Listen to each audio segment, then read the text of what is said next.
वित्त मंत्री निर्मला सीतारमण ने अपना नौवां और 2026 का पहला बजट पेश किया और इस बजट को देखते हुए काफी वर्ग नाराज है और काफी वर्ग खुश है। हालांकि गरीब वर्ग का इस बजट में खासा ध्यान करा गया है और यूपी पे खास तौर पर जो भारत सरकार ने उसको ध्यान दिया है। लेकिन अगर हम बात करें गुड़िया व्यापारियों की, सराफा में कारोबारियों की, तो उनके चेहरे पर अभी नाराजगी देखने को मिल रही है।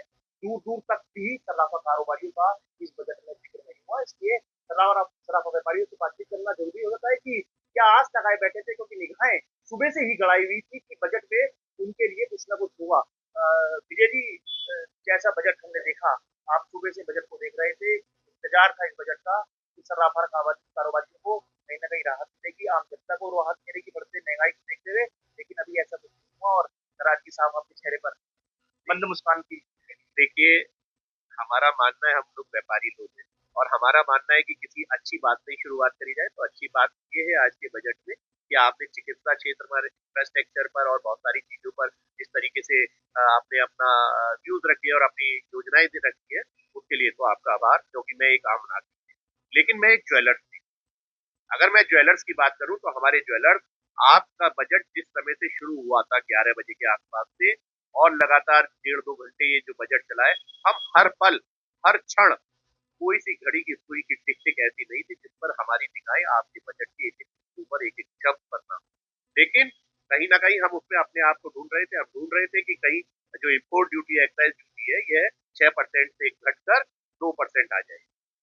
हम उसमें ढूंढ रहे थे कि जीएसटी के लिए आपकी तरफ से कुछ रिकमेंडेशन जाएंगे, 3% हमारे व्यापार पर जीएसटी है। हम उसमें ढूंढ रहे थे कि हमारे व्यापार के लिए ईएमआई के लिए कोई सरल योजना आएगी। तो मैं इनको अगर विस्तार से बताऊं तो यदि जिस तरीके से एक्साइज ड्यूटी 6% है हमारे धंधे पर, तो इसका मतलब है सीधा सीधा सा स्मगलर को पड़ता आ रहा है।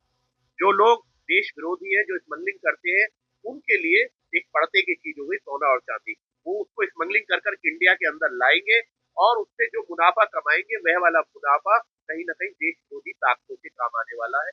वह मुनाफा देश में हथियार लाने के काम आने वाला है। वह मुनाफा कहीं ना कहीं देश के अंदर ड्रग्स लाने में काम आने वाला है। उड़ता पंजाब की जगह कहीं ये स्मगलर उड़ता भारत न बना, हमारे युवाओं को ड्रग्स में न धकेल दे। ये खराब पैसा रोकिए, हमें एक फ्रेम में लाइए। एक्साइज ड्यूटी 2% होनी चाहिए, 6% बहुत गलत है। इससे कहीं ना कहीं नंबर 2 की समानांतर अर्थव्यवस्था को बढ़ावा।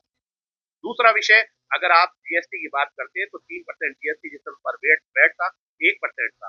लेकिन आज जीएसटी 3% होने की वजह से वैट के समय में हम 60 रुपए अगर आपको वैट टैक्स देते थे, तो जब आपने जीएसटी करा तो वही टैक्स हमारे ऊपर 200, 250, 300 रुपए हो गया, रेट बढ़ते गए। लेकिन आज रेट इतने बढ़ गए, उस 3% जीएसटी को देना बड़ा मुश्किल है। ग्राहक से लेते हुए हमें भी अच्छा नहीं लगता, हम उसकी आंख में आंख डालकर टैक्स नहीं ले पाते। ग्राहक जिस समय हमें 1.5 लाख रुपए या 1,75,000 रुपए पर 5,000 रुपए टैक्स देता है सोने पर, तो उसको अच्छा नहीं लगता। हम भी उस अपने दिल में कहीं ना कहीं परेशानी महसूस करते हैं। अगर हम बात करें तो चांदी की, तो चांदी पर भी 9,000 जीएसटी है। हम लोग परेशान है अपने कस्टमर से, व्यवहार को लेकर, उसके संबंधों को लेकर। और एक चीज और है, आम आदमी की पकड़ती थी।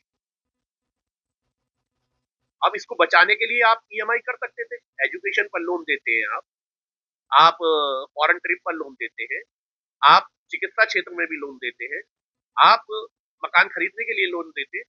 तो बेटी का माथे का टीका और बेटी का मंगलसूत्र खरीदने के लिए, या गले का हार या जूता खरीदने के लिए, एक छोटी सी पतली सी चैन या अंगूठी खरीदने के लिए, तो आपकी निशानी उसका जो माथे का टीका, उसको खरीदने के लिए क्या हम ईएमआई पर लोन नहीं दे सकते थे?